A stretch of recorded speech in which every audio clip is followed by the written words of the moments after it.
girls moving forward, kissing cousins, exactly the same, except for one thing. Okay, they're debating choice, how the money is going to follow the child. Now, if you remember what I said in our last time that we had spent together, that the Title I blanket was going to be implemented over every school so that every child would become Title I. And they were doing that under the poverty guidelines. And if you remember, I said you had to have 40% of a school that was on free and reduced lunch in order to create school-wide, where they can implement a system school-wide. So you had to have 40% of people on a free and reduced lunch.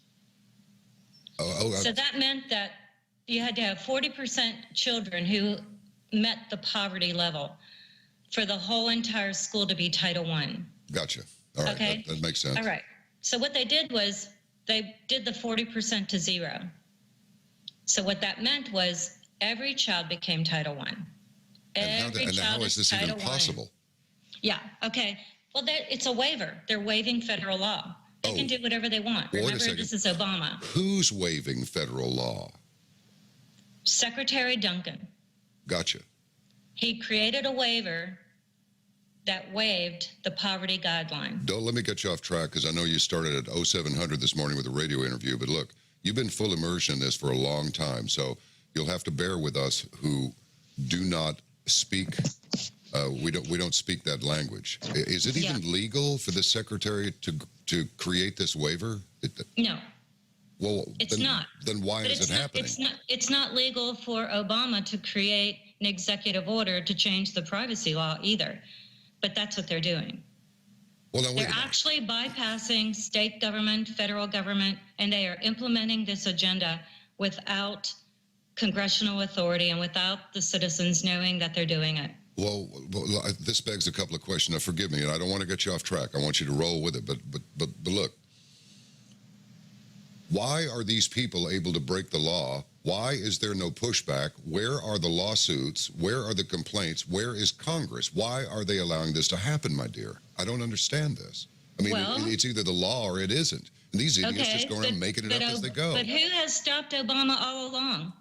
No one has stopped Obama to do anything that he wants. No one has done it. Do you have an idea? Look, I estimate your IQ is somewhere around 150. You know what I mean? Minimum.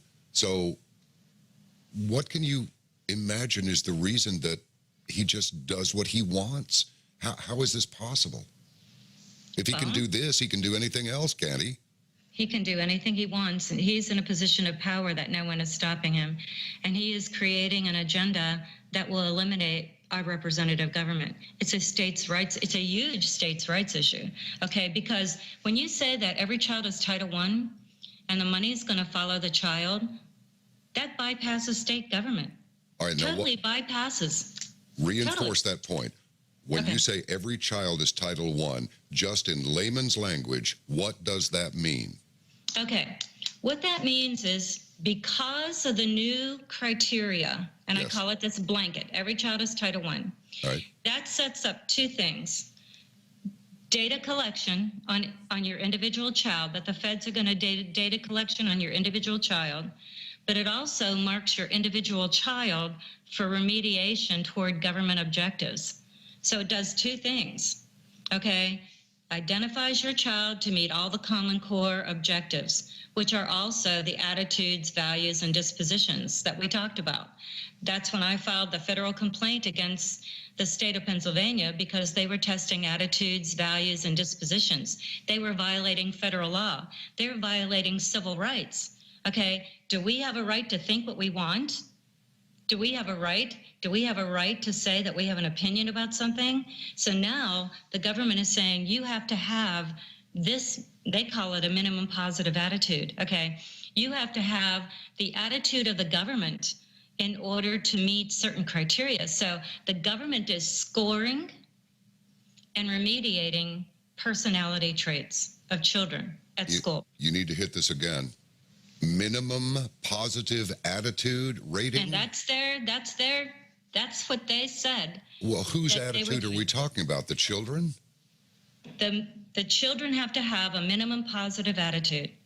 and it's being scored to what they call a criterion. They have a standard for honesty, interpersonal skills, getting along with others. It was all geared toward collectivism, the whole thing.